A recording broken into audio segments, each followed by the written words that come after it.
আজকে আলোচনা করব বিশ্বনবীর একটি বাণী নিয়ে। বিশ্বনবী বলছেন, জান্নাতের চাবি হলো আল্লাহ ছাড়া কোনো উপাস্য নাই, এটা সাক্ষ্য দেওয়া। তো এই কথাটি একটি উদাহরণের মাধ্যমে আমরা বোঝার চেষ্টা করব। একটি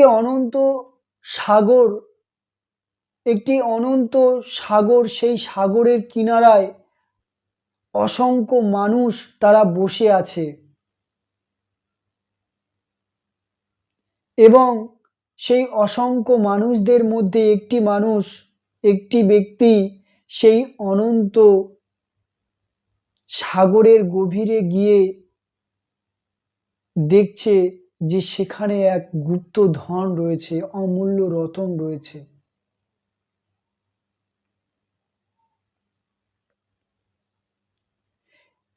সেই ব্যক্তিটি সমুদ্রের গভীর থেকে উঠে এসে কিনারায় সমস্ত মানুষদেরকে বলছে যে এই সমুদ্রের গভীরে এক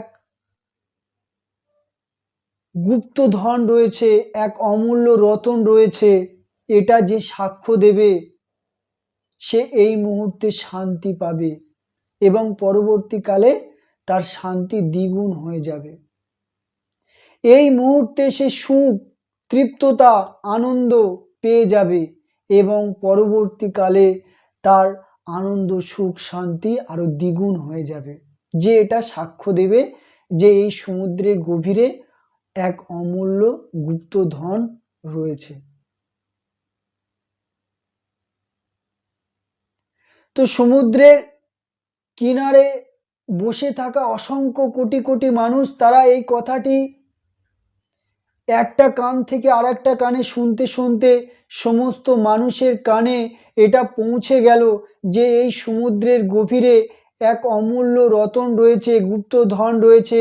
সেটা যদি আমরা সাক্ষ্য দিতে পারি তাহলে আমরা এই মুহূর্তে শান্তি পাব। তো তারা কি করলো? তারা মুখে উচ্চারণ করতে শুরু করলো। কি বলল?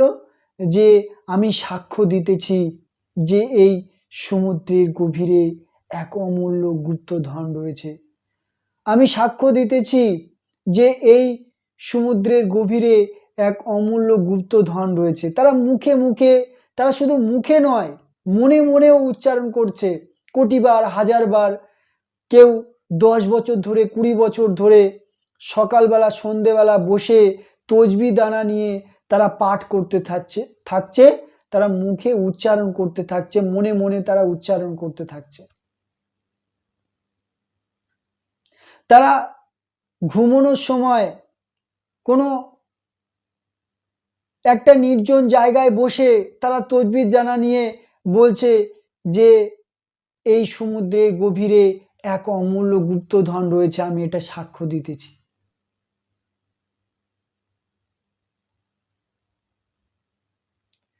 তো সেই সমুদ্রের গভীরে বসে থাকা অসংখ্য মানুষ তারা কেন মুখে কেন বলছে, মনে মনে কেন উচ্চারণ করছে? তারা তো সমুদ্রের সেই অনন্ত গভীরে গিয়ে প্রবেশ করে তারা সেই গুপ্তধন, সেই অমূল্য রতনকে দেখে তারা তো সাক্ষ্য দিতে পারে যে হ্যাঁ, আমি সাক্ষ্য দিতেছি, আমি সমুদ্রের গভীরে প্রবেশ করে আমি এটা সাক্ষ্য দিতেছি যে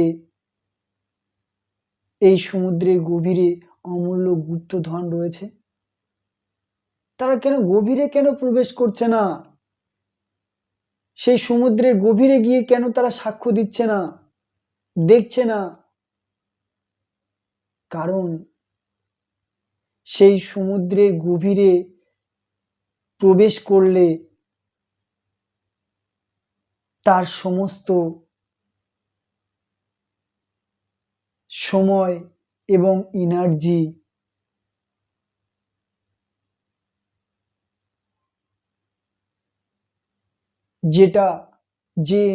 যে সময়টা দিয়ে সে তার গার্লফ্রেন্ডকে পটাবে ভেবেছিল, তার গার্লফ্রেন্ডকে ইমপ্রেস করবে ভেবেছিল, সেই সময়টুকু সে পাবে কি করে? সে তো ভেবে রেখেছে যে আমি সকালবেলা উঠবো, স্কুলে যাব, আমার গার্লফ্রেন্ডকে দেখবো, তার সঙ্গে গল্প করব ফালতু আলতু, তার সঙ্গে রাত্রিবেলা ফোনে চ্যাট করব। তো আমি যদি গভীর সমুদ্রে নামি এবং নেমে যদি আমি সাক্ষ্য দেই, তাহলে কি হবে? আমার গার্লফ্রেন্ডের সঙ্গে যদি আমি 5 দিন কথা না বলি, 5 দিন যদি তার সঙ্গে চলে যাই, তাহলে আমার মনটা হেলদোল হয়ে যায়।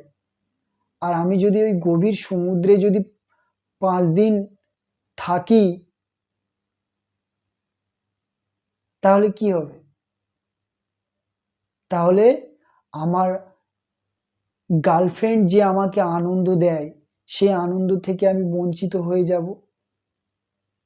তো সে সেই কারণে মুখে মুখে কোনো একটা ধর্ম অনুষ্ঠানে গিয়ে সে মুখে মুখে উচ্চারণ করে, সকালবেলা সন্ধ্যাবেলা উচ্চারণ করে, এবং তার যে বিশাল আনন্দ পাওয়ার যে মাধ্যম বানিয়ে রেখেছে সেটা সে চালিয়ে যায়। একদিকে বিশ্বনবীর যে মূল্যবান বাণী, যে উপদেশ, সেগুলো অক্ষরে অক্ষরে পালন করে, মুখে মুখে উচ্চারণ করে, আর অন্যদিকে তার এন্টারটেনমেন্ট, তার জীবনের ভোগ চলতে থাকে।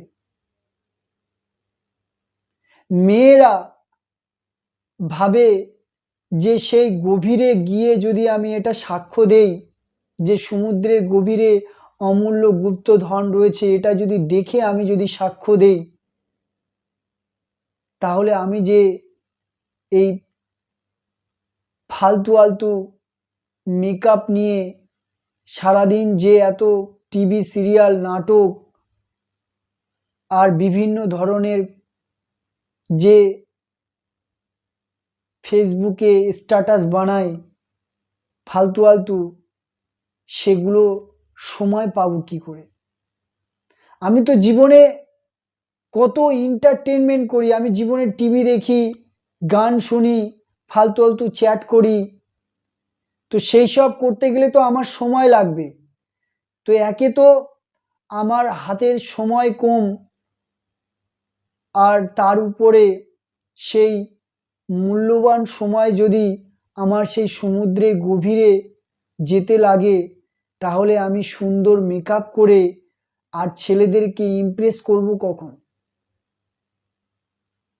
তাদের ইমপ্রেস করার জন্য যে আমি এত পরিশ্রম করি, এত সুন্দর মেকআপের যে কন্টেন্ট আমি কিনেছি বাজার থেকে পয়সা দিয়ে, সেগুলো তো বরবাদ হয়ে যাবে।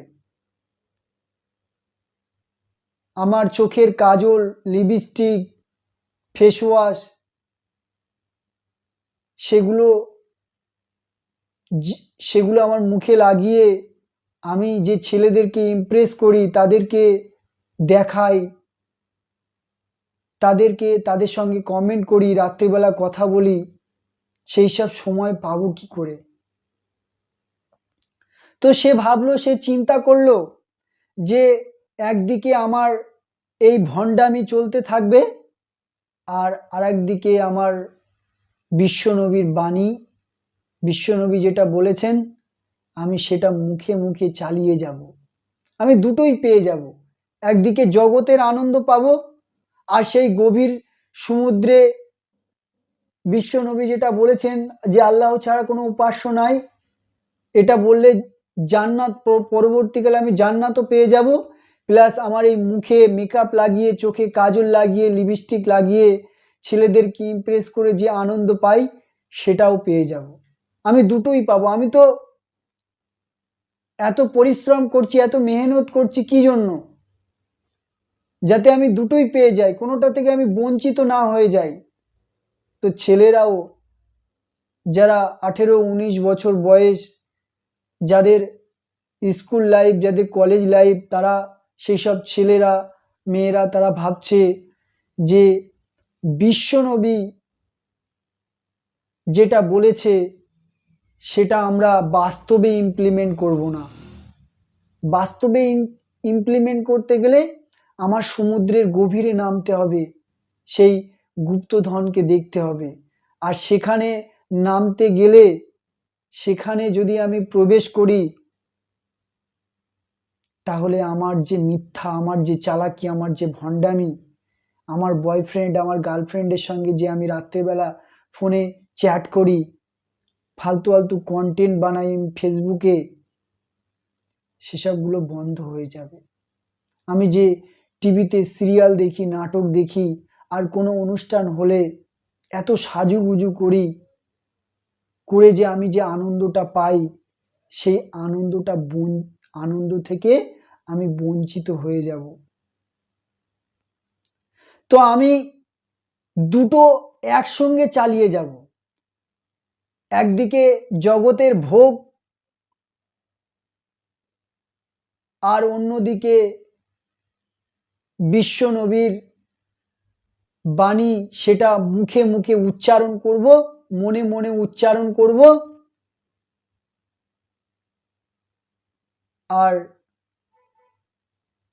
আমি স্বপ্ন দেখব যে আমি মৃত্যুর পরে জান্নাত পেয়ে যাব। তো সেই কারণে তারা ভয় পায়, তারা ভীষণ কাপুরুষ। যারা কাপুরুষ হয় তারা এই রকম ভয় পায় যে আমি সেই অনন্ত সাগরের গভীরে গিয়ে যদি এটা সাক্ষ্য দেই, তাহলে আমি হয়তো আর দুনিয়ার যে আমার কোনো ছেলেকে দেখে আমার যে ভীষণ এক্সাইটেডমেন্ট হতো, আমার যে ভীষণ একটা ফিল হতো, ভিতরটা আনন্দে ভরে যেত, এই দুনিয়ার জিনিসপত্রে যে আমার এত মোহ, সেগুলো থেকে আমি বঞ্চিত হয়ে যাব। সেই সমুদ্রের গভীরে গিয়ে সেই অমূল্য রতনকে যদি আমি দেখে সাক্ষ্য দেই, তাহলে আজকে যে ছেলেটির সঙ্গে আমি পার্কে যাই, তার সঙ্গে কথা বলে যে আনন্দ পাই, হয়তো দেখা যাচ্ছে সেই সমুদ্রের গভীরে সেই অমূল্য রতনকে দেখে আমার আর তার মুখই দেখতে ইচ্ছা করবে না। আজ যার মুখ দেখে আমার মনটা এত ভরে যায়, যার সঙ্গে আমি এত এন্টারটেনমেন্ট করি, এত আনন্দ শেয়ার করি, তার মুখ হয়তো আর দেখতে ইচ্ছা করবে না। সে ভয় করে, সে ভিতর থেকে